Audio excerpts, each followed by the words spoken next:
नमस्कार फ्रेंड्स, मैं शुभम। आज हम सब प्रेम्बल ऑफ इंडिया यूपीएससी तथा पीसीएस एग्ज़ाम पॉइंट से कंप्लीट करेंगे। सबसे पहले कुछ एग्ज़ाम का पीवाईक्यू देख लेते हैं, जिससे अंडरस्टैंडिंग डेवलप हो जाएगा कि एग्ज़ाम में किस तरह का क्वेश्चन पूछे जाते हैं। तो चलिए क्वेश्चन को देखते हैं। क्वेश्चन क्या है? क्वेश्चन है कि how many types of justice, liberty, equality and fraternity in that order have been mentioned in the preamble of the constitution of India. एक क्वेश्चन पूछा गया था कब? यूपीपीएससी में 2018 में पूछा गया था। तो यदि आपको हल्का सा भी नॉलेज है कि यदि आप पढ़े होंगे तो इजीली इस क्वेश्चन को डील कर सकते हैं। एक काम करते हैं, हम लोग इस क्वेश्चन को कोर्स एक चैप्टर कंप्लीट होने के बाद इसे डील करेंगे, ठीक है? तब तक लेकिन क्वेश्चन को एक बार रीड कर लेते हैं। क्वेश्चन नंबर 2 क्या कहता है? The mind of the maker of the constitution of India is reflected in which of the following? Option A है the preamble, B the fundamental rights, C DPSP and D fundamental duties. Question number 3 है the preamble of the Constitution of India is a part of the Constitution but has no legal effect, not a part of the Constitution but has no legal effect either, a part of the Constitution and has the same legal effect as any other part, D a part of the Constitution but has no legal effect independently of the other parts। एक UPSC 2020 का question है, इसलिए question का standard आप देख लीजिए, बेहतर है। चलिए इसको एक बार कंप्लीट होने के बाद फिर से डील करेंगे। इजीली आप तीनों क्वेश्चन को इजीली हैंडल कर लेंगे। चलिए पढ़ते हैं। तो पहला, आप इसे एक बार रीड कर लीजिए, मैं तो कहूँगा इसको याद भी कर लीजिए, बेहतर होगा। आगे बढ़ते हैं। सबसे पहले इसमें दिया गया है क्या, किस चीज़ से बन के बना है preamble of the India constitution. सबसे पहला वर्ड आता है source of authority of the constitution. कहाँ का है source? We the people of India. कहाँ से इसका पावर डेवलप होता है? कॉमन पीपल से। बी जो वर्ड है we, the people of India having solemnly resolve to constitute India. तो यहाँ पर मेन वर्ड वी से ही पता चल रहा है कि ये पावर सोवरेनिटी कहाँ से, सोर्स ऑफ अथॉरिटी आ रहा है पीपल ऑफ इंडिया से। हम लोग क्या करते हैं, इलेक्ट करते हैं अपने मेंबर को, भेजते हैं लेजिस्लेटिव असेंबली तो फिर पार्लियामेंट में, ठीक। आगे बढ़ते हैं। आगे क्या, nature of the Indian state किस तरह का है? सॉवरेन है, सोशलिस्ट है, सेकुलर है, डेमोक्रेटिक रिपब्लिक है। ऑब्जेक्टिव ऑफ द कॉन्स्टिट्यूशन क्या है? जस्टिस देना। जस्टिस किस तरह का? Social, economical, political. लिबर्टी किस तरह का है? Thought, expression, believe, faith and worship है। Equality of status and opportunity and fraternity देना होता है, ठीक है। फिर उसके बाद इसमें हमारे संविधान को कब अडॉप्ट कर लिया गया था? तो देखा यहाँ पर बताया गया 26 नवंबर 1949 को हमारे संविधान को अडॉप्ट कर लिया गया था। तो ये चारों मिला करके हमारे प्रेम्बल तैयार होते हैं। सोर्स, नेचर, ऑब्जेक्टिव और चौथा नंबर का एडॉप्शन, कब एडॉप्ट किया गया, ठीक। आगे बढ़ते हैं। पहले वर्ड सॉवरेनिटी के बारे में डील करते हैं, बहुत important word sovereignty. The word sovereign me implies that, पहले इसको एक बार रीड कर लेते हैं, उसके बाद समझने का कोशिश करते हैं।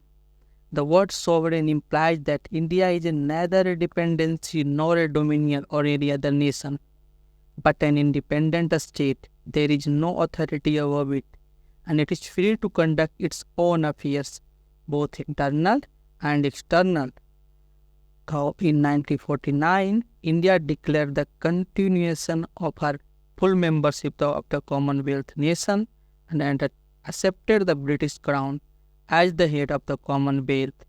This extra constitutional declaration does not affect India's sovereignty in any manner. Further, India membership of the United Nations organization is also the no way constitutes a limitation on her sovereignty. Being a sovereign state, India can either acquire a foreign territory or cede the part of the territory in the favor of the foreign state. ऐसा करता हूँ कि आप लोग कुछ तो समझे होंगे इस एक बार रेटिंग देने पे। सोवरेन मतलब क्या होता है कि इंडिया का जो पार्लियामेंट है वो फ्री है किस चीज में, अपना टेरिटरी के इंटरनल या फिर एक्सटर्नल बोथ अफेयर्स में लॉ बनाने के लिए। तो यहाँ पे एक सवाल उठता है कि हम लोग जो थे 1949 में, तो कॉमनवेल्थ का हम लोग मेंबर रहे थे कुछ 4 दिन तक, 1949 तक रहे थे, लेकिन हम लोग को आज़ादी कब मिला? 1947 में। तो इंडिया तो कह रहा था कि मैं सॉवरेन हूँ, तो फिर ये कॉमनवेल्थ क्यों ज्वाइन किया हुआ था? तो इस समय जवाहरलाल नेहरू ने पार्लियामेंट में खड़े होकर कहे थे, क्या कहे थे कि इंडिया वो जो कॉमनवेल्थ का जो मेंबर है वो अपने बिल पर है, वो जब चाहेगा वहाँ से पुल आउट कर लेगा, वो किसी का दबाव में नहीं आ सकता, चाहे यूएन हो या कोई और बॉडी हो, कोई भी बॉडी से प्रेशराइज नहीं कर सकती है।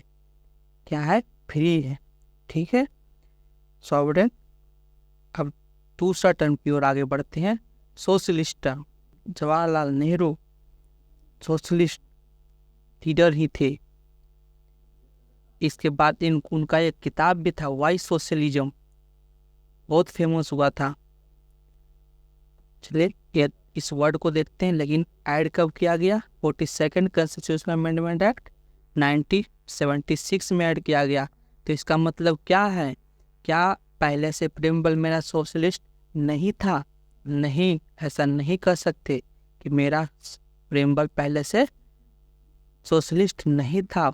हम लोग का जो लीडर थे उनका ये विजन ही था, क्योंकि जो हम लोग को खुद जो जवाहरलाल नेहरू हुए वो खुद सोशलिस्ट थे। इसीलिए जब आप देखेंगे 5 ईयर जब प्लान आता है, तो 5 ईयर प्लान में वो कभी भी इंडस्ट्रियलाइजेशन या फिर कैपिटलिस्ट को सपोर्ट नहीं करते हैं। ये जाकर 1991 में जब एलपीजी रिफॉर्म आता है, तब देखिएगा मिक्स्ड इकोनॉमी का कंसेप्ट इंडिया में आएगा। ठीक, देखिए इसमें बोला गया है इंडियन ब्रांड ऑफ सोशलिज्म क्या है? डेमोक्रेटिक सोशलिज्म है, कम्युनिटी सोशलिज्म नहीं है। क्यों? क्योंकि जो कि कम्युनिटी सोशलिज्म में क्या इन्वॉल्व होता है? Nationalisation of means of production, distribution and evolution of the private property. मतलब सारा राइट्स किसके पास है? गवर्नमेंट के पास चला जाता है, क्योंकि कम्युनिस्ट सोच है तो सारा पब्लिक, तो पब्लिक में कौन आएगा? गवर्नमेंट। हम लोग ही ना गवर्नमेंट को वोट करके स्टैंड कर रहे हैं और वो हम लोग का डिसीजन ले रहे हैं, पार्लियामेंट में लॉ बना रहे हैं। तो क्या हो गया? सारा राइट कहाँ चला गया? गवर्नमेंट के पास। तो कम्युनिस्ट अप्रोच चला गया। लेकिन हम लोग में बोला गया डेमोक्रेटिक सोशलिज्म लाया गया। क्यों? क्योंकि मिक्स्ड इकोनॉमी का कंसेप्ट जो 1991 में एलपीजी रिफॉर्म आया था, उसमें बात किया गया है। इसी के बारे में सुप्रीम कोर्ट ने भी एक बार बोला था। क्या बोला था? डेमोक्रेटिक सोशलिज्म एम्स क्या है? पॉवर्टी को एंड करना है, ignorance, disease, inequality of the opportunity, इस सब को ये सब को सही करना होता है, ठीक है। फिर Indian socialism is a blend of Marxism and Gandhism. Marxism Gandhism का कंसेप्ट क्या है? मार्क्सिज्म गांधीज्म का कंसेप्ट है क्लासलेस एंड स्टेटलेस सोसाइटी। वो क्या होता है? कोई भी अदर पर्सन किसी एक को कोई दूसरे को क्या कर सकता है? एक्सप्लॉइट नहीं कर सकता, ठीक। तो उससे फिर तीसरा वर्ड पे चलते हैं। तीसरा वर्ड क्या है? सेकुलर। सेकुलर का वर्ड कब ऐड किया गया था? 42nd कॉन्स्टिट्यूशनल अमेंडमेंट एक्ट में ऐड किया गया था। सुप्रीम कोर्ट 1974 में कहा है, क्या कहा है सेकुलर स्टेट के बारे में? क्या कहा है? There can be no doubt that the constitution maker wanted to establish such a state accordingly article 25 to 28। आप सेकुलर ऐड तो किया गया 42nd में, लेकिन इसका मतलब ये नहीं है कि हम लोग का जो कॉन्स्टिट्यूशन मेकर थे उनका ये मोटिव नहीं था कि हमारा जो स्टेट बने वो सेकुलर नहीं बने, वो सेकुलर ही बने, क्योंकि इसीलिए वो आर्टिकल 25 और 28 को इंक्लूड करते हैं, जो कि पर्टिकुलरली किसकी डील करता है? रिलीजन के बारे में डील करता है, जो क्या है? फंडामेंटल राइट है। अब फंडामेंटल राइट तो पता ही है, जस्टिसेबल इन द नेचर होता है। The Indian constitution embodies the positive concept of secularism, that is, all the religion in our country have the same status and the support from the state। इसका मतलब कि state किसी एक religion को favour नहीं करेगा, वो सभी रिलीजन को इक्वल दृष्टि से देखेगा, ठीक। डेमोक्रेटिक का वर्ड क्या मतलब क्या होता है? Power vested in the people of the India. क्यों? क्योंकि इसमें यूनिवर्सल एडल्ट फ्रेंचाइजी का कंसेप्ट है। उसका मतलब क्या होता है? उसका मतलब है कि हम लोग अपने लीडर को खुद सेलेक्ट करते हैं और इलेक्ट करते हैं, और पार्लियामेंट या फिर अदर लॉ मेकर असम में भेजते हैं। यहाँ पे एक खतरा है कि आपको से पूछा जाएगा कि सोवरेनिटी डेमोक्रेसी का माइनर डिफरेंस क्या है।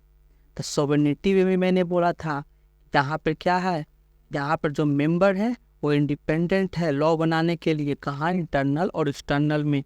डेमोक्रेटिक में भी मैंने बोला कि यहाँ पर पीपल जो हैं वो क्या कर रहे हैं? यूनिवर्सल एडल्ट फ्रेंचाइजी का यूज कर रहे हैं। तो दोनों का तो लग रहा है सिमिलर है, लेकिन नहीं। सोवरेनिटी का मतलब हो गया कि पार्लियामेंट पे मैं decision with respect to the parliament में बात कर रहा हूँ। यहाँ डेमोक्रेटिक का मतलब हो गया हम with respect to the people बात कर रहे हैं, समझिए, with respect to the people बात कर रहे हैं। Democratics is used in the preamble in the broader sense, embracing not only the political democracy but also the social and the economic democracy। अब आगे बढ़ते हैं। आगे क्या है? Social democracy by the Ambedkar. Social Ambedkar क्या दिए थे? कंसेप्ट ट्रिग्निटी का कंसेप्ट दिए थे। ट्रिग्निटी क्या होता है? तीनों का मिला के सब मेंस में इस सब कंसेप्ट को जरूर इनकलकेट कीजिएगा, बहुत ही फायदा होगा। तो उनका कहना था कि ये तीनों एक दूसरे से अलग नहीं रह सकते। सिंपल वर्ड में लिबर्टी, इक्वलिटी एंड फ्रेटर्निटी। ऐसा नहीं है किसी को लिबर्टी नहीं देंगे और इक्वलिटी और फ्रेटर्निटी देंगे, किसी को इक्वलिटी नहीं देंगे फ्रेटर्निटी लिबर्टी देंगे, ऐसा नहीं हो सकता। जब भी होगा तो तीनों एक साथ होगा, ठीक। सुप्रीम कोर्ट ऑब्जर्व किया गया कब? 1997 में। क्या ऑब्जर्व किया? The constitution envisions to establish an egalitarian social order rendering to every citizen social, economic and political justice in a social and the economic democracy of the Bharat republic. संविधान क्या कर रहे हैं? एस्टैब्लिश करने कहते हैं क्या? इगैलिटेरियन मतलब इक्वल सोशल ऑर्डर हो। यदि कोई आदमी, यदि कोई बंदा को अनेबल है किसी चीज़ में, तो उसको गवर्नमेंट क्या करे? उसे रिजर्वेशन दे दे। लेकिन उसे भी इक्वल राइट्स होना चाहिए, सोशली भी होना चाहिए, इकोनॉमिक भी होना चाहिए, पॉलिटिकल भी जस्टिस होना चाहिए। ऐसा नहीं हो कि वो उसके पास अनेबल है, मतलब फिजिकली डिसेबल्ड है, क्या किसी भी तरह का सिर्फ कास्ट, कलर, रिलीजन, सेक्स और के आधार पर आप उसे पॉलिटिक्स में एंट्री नहीं दे सकते। ऐसा आप काम नहीं कर सकते। वो चाहे अपना मुद्दा को इक्वली उठवा सकता है। कहाँ उठवा सकता है? लेजिस्लेटिव असेंबली में। किसके थ्रू? अपने मेंबर्स जो वोट करके भेजे हैं, अपने मेंबर्स, उनके थ्रू। इसीलिए तो बोला जाता है कि जब अपने मेंबर को बहुत ही सोच समझ कर भेजिए जब आप वोट कर रहे हैं। आगे बढ़ते हैं। आगे वर्ड क्या है? रिपब्लिक। रिपब्लिक क्या होता है? रिपब्लिक होता है हेड ऑफ द स्टेट जो होंगे, पहला हेड ऑफ द स्टेट जो होंगे वो क्या होंगे? वो चुन करके आया जाएगा, या फिर डायरेक्टली और इनडायरेक्टली चुन के आएंगे। कहाँ? पीपल ऑफ दैट कंट्री, तब उसको बोलते हैं हम लोग रिपब्लिक। आप एग्जाम्पल बताइए अदर देन इंडिया कौन है? Head of the state president of America. लेकिन यदि आप यही एग्जाम्पल ब्रिटिश का लेते हैं, ब्रिटेन का लेते हैं, तो ब्रिटेन का जो हेड ऑफ द स्टेट है वो हेरिडेटरी इन द नेचर है। मतलब कि जो उनका जो क्वीन हुए, उनका अभी जो किंग बने हैं, किंग्स चार्ल्स, वो जो राजा हैं वो हेरिडेटरी इन द नेचर है, वो जो हेड ऑफ द स्टेट हैं। लेकिन वो क्या चुन के आए हैं? नहीं, उनको विरासत में मिला है। ठीक। पॉलिटिकल सॉवरेनिटी बोले अभी just equal access of the polity, all public offices open to every citizens. Next term पे आगे बढ़ते हैं। नेक्स्ट टर्म क्या है? जस्टिस। जस्टिस किस तरह का? चलिए तो नेक्स्ट पढ़ते हैं जस्टिस के बारे में। जस्टिस किस तरह का? जस्टिस सोशल, इकोनॉमिक और पॉलिटिकल। सोशल में क्या? किस आधार पे? कास्ट पे, कलर पे, रेस पे, रिलीजन पे, सेक्स पे, एक्सेट्रा पे जस्टिस मिलना चाहिए। इकोनॉमिक, इकोनॉमिक्स में क्या? रिसोर्सेस का डिस्ट्रीब्यूशन क्या होना चाहिए? इक्वली होना चाहिए। किसमें? Among citizens. पॉलिटिकल राइट्स में क्या है? Political rights to access to of the office, to equal voice in government. Justice कहाँ से लिया गया है? रशियन रेवोल्यूशन से। रशियन रेवोल्यूशन कब हुआ था? याद है कुछ? 1917 में हुआ था। ठीक है, नेक्स्ट टॉपिक पे चलते हैं। नेक्स्ट टॉपिक है लिबर्टी। लिबर्टी क्या? लिबर्टी ऑफ एक्सप्रेशन, थॉट्स का, फेथ का, बिलीफ का, वर्शिप का। यदि आपको आर्टिकल सही तरीका से यदि हल्का फुल्का भी याद है शुरुआत का, स्पेशली फंडामेंटल राइट्स, तो फंडामेंटल राइट्स में स्पेशली इसी के बारे में डील किया गया था। एक्सप्रेशन का बारे में किसमें क्या कहा गया है? आर्टिकल 19 में। थॉट्स के बारे में। फेथ, फेथ कहाँ पर है? Faith, believe and worship article 25 से लेके 28 के बीच में। आर्टिकल 25 से लेके 28 के बीच में बताया गया था। यहाँ पर एक चीज़ से बचिएगा, वो क्या है कि ये जितना भी राइट दिया जाता है फंडामेंटल राइट्स में, ये सब लिमिटेड कंडीशन में होते हैं। कोई भी एब्सोल्यूट इन नेचर नहीं होता है, क्वालिफाइड इन नेचर होता है। जो डिग्निटी का कंसेप्ट है वो आया कहाँ से था? फ्रेंच रिवॉल्यूशन से। लेकिन कहे कौन थे? BR अम्बेडकर कहे थे। ठीक है, नेक्स्ट टर्म पे चलते हैं। इक्वालिटी। इक्वालिटी कहाँ कहाँ हम लोग को आर्टिकल में इक्वालिटी दिखता है? इक्वालिटी ऑफ इंडिविजुअल्स में देखिए तो फंडामेंटल राइट्स आर्टिकल 14 से 18 के बीच में इक्वालिटी के बारे में डील करता है। आर्टिकल 19, आर्टिकल 29, आर्टिकल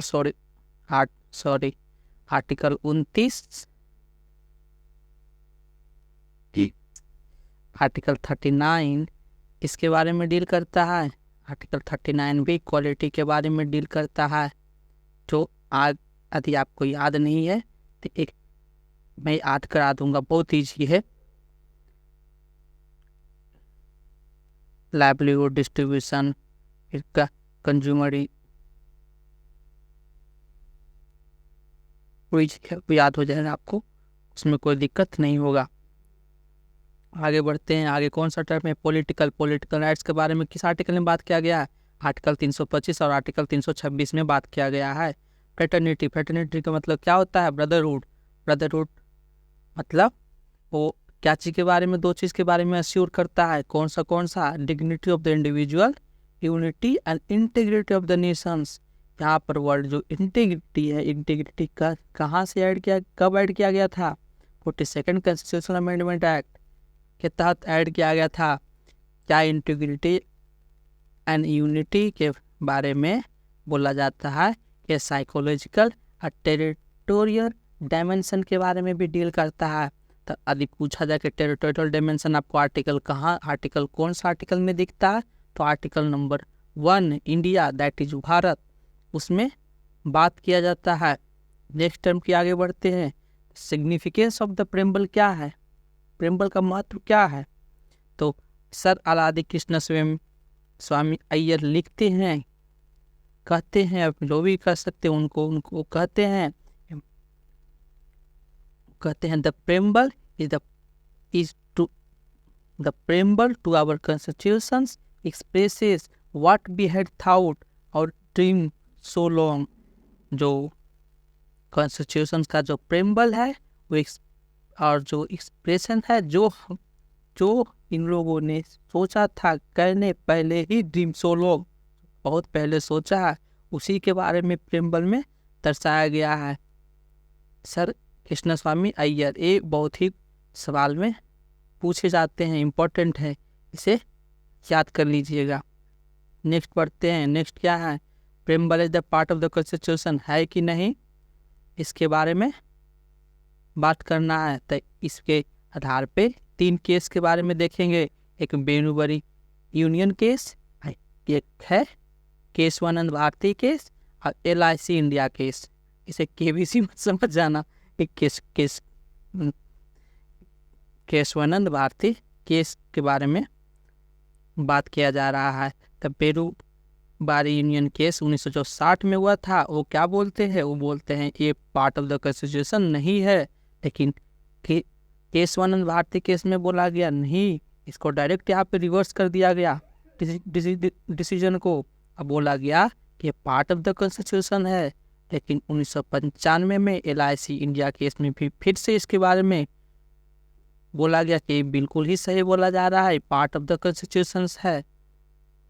लेकिन यहाँ पर एक बात में ध्यान रखा जाएगा कि basic structure of the Indian constitutions के बारे में यहीं पर बात होता है KBC में। यदि ये बहुत ही इम्पोर्टेंट वर्डिक्ट है, शायद आप लोग को याद भी होगा। चलिए आगे बढ़ते हैं। यहाँ 2 चीज़ नोट करने का है। Preamble is neither a source to the power to the legislature not or a provision upon the power of the legislature.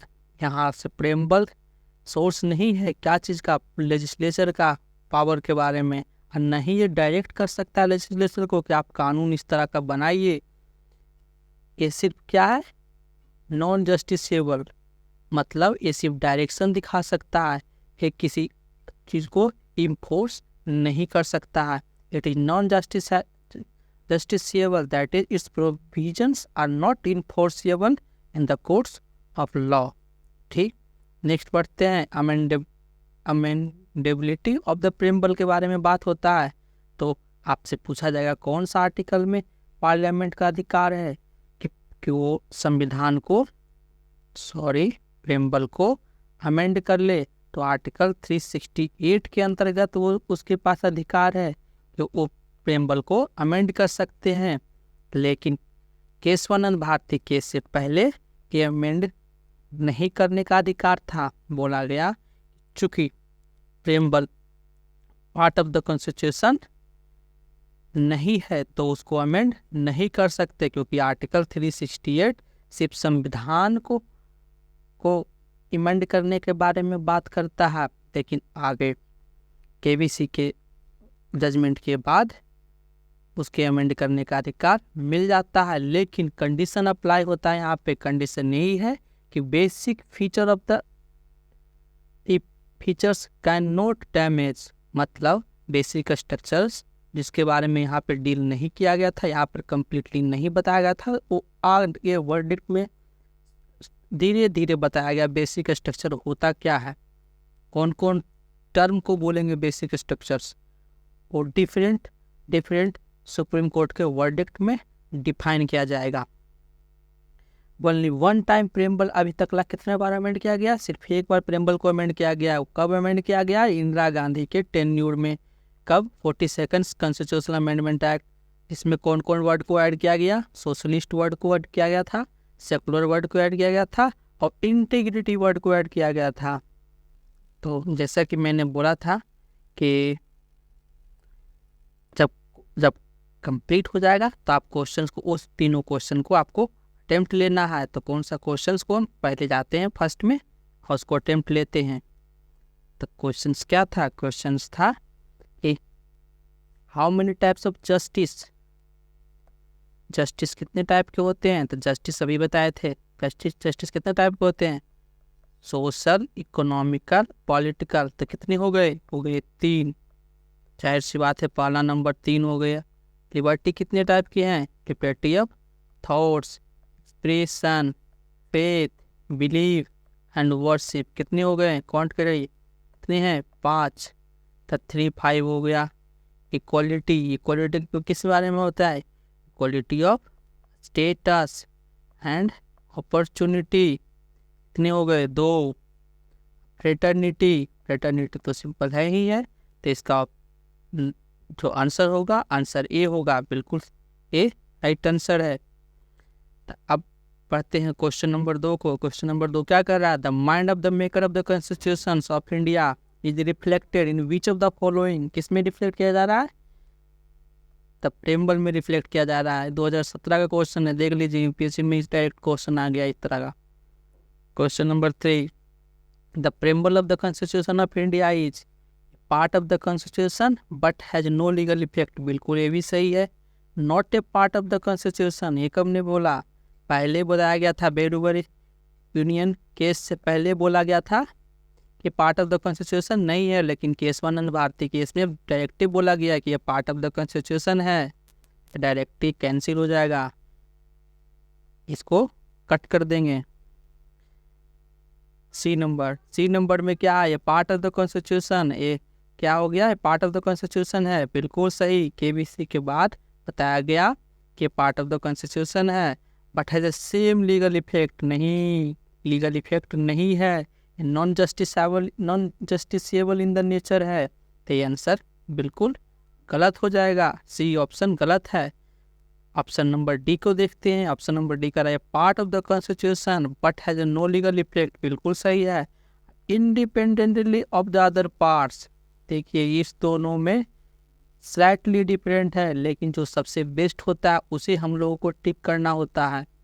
टिक इसमें से सबसे ज़्यादा जो इलोबोरेटली बताया जा रहा है वो ऑप्शन नंबर डी। तो ऑप्शन नंबर डी यहाँ पर आपका राइट आंसर हो जाएगा। ठीक है, थैंक यू। मिलते हैं नेक्स्ट टॉपिक को लेकर नेक्स्ट वीडियो में। तब तक के लिए बाय, सी यू।